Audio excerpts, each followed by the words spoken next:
हमें तो सबसे पहले जो डेवलप करना है वो सेल्फ अवेयरनेस डेवलप करना है। और यहीं पे मैं बात कर रहा था थोड़ी देर पहले कॉमन सेंस की। ओके, कॉमन सेंस ये कहता है कि जिंदगी जीनी है या नहीं जीनी। पहला क्वेश्चन, जिंदगी जीनी है। अब जब जीनी है तो अच्छे से जीनी है या रो रो के जीनी है? अच्छा, अच्छे से जीनी है। अब जो सिचुएशन चल रही है उसको तो मैं चेंज शायद नहीं कर पाता ही, क्योंकि इस हस्बैंड को चेंज करना मेरे लिए मुश्किल है, लेकिन ये 8 घंटे मेरी नजरों से दूर है। क्या 8 घंटे में मैं कुछ चेंज कर सकती हूं अपने अंदर? And that's the question. अब ये ही कहते हैं, इसी को कहते हैं इमोशनल इंटेलिजेंस। और ये इमोशनल इंटेलिजेंस हर आदमी के अंदर होती नहीं है, या आदमी इसको डेवलप करने के लिए एफर्ट लेना नहीं चाहता। ये इमोशनल इंटेलिजेंस है। इस इमोशनल इंटेलिजेंस को डेवलप करने के लिए कुछ एफर्ट लेना होता है, वो एफर्ट हम लेना ही नहीं चाहते।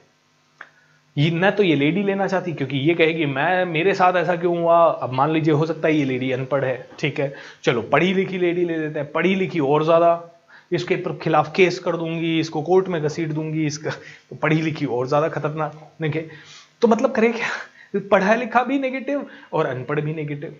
तो इमोशनली इंटेलिजेंट पर्सन चाहिए इस सिचुएशन में कंप्लीशन करने के लिए। तो हम जब उसको सॉरी सामने नहीं बोल सकते क्योंकि हमारा ईगो बीच में आ रहा है, तो हमें उसे दुआएं मन में देनी पड़ेगी दोस्तों।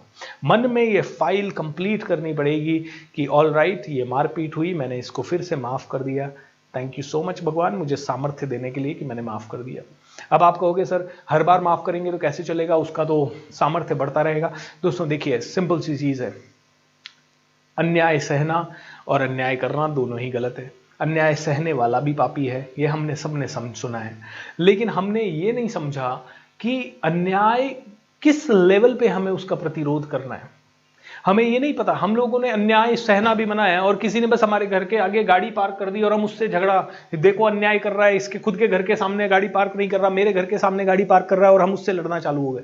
मतलब अन्याय का मतलब क्या है ये तो समझना पड़ेगा, और किस लेवल तक हमें फाइट करनी है। और अपने ही परिवार वालों की बात कर रहे हैं यहां, हम कोई दुश्मन की बात नहीं कर रहे। दुश्मन होता तो हम शायद 2 लगा देते उसके, और हम भी उसके बारे में उतना नहीं सोचते, लेकिन यहां हम अपने परिवार वालों की बात कर रहे हैं। अब परिवार वालों से किस लेवल पे झगड़ा करें? आपका पापा आपको कह रहे हैं जॉब छोड़, नहीं सॉरी तू जॉब कर, आपका मन कह रहा है मैं तो बिजनेस करूंगा। अब पापा के साथ खींचतान चल रही है। अब अपने ही परिवार वालों से किस लेवल पे लड़े, और उसके कारण मान लीजिए पापा को गुस्सा आ गया, उन्होंने 2 मार दिए आपके। अब क्या आपने पापा को वापस मारोगे आप? No, not possible, right. तो वहां पे अन्याय हो रहा है आपके साथ, क्योंकि आपको आपके पापा अपनी मर्जी से कुछ करने से रोक रहे हैं। जैसे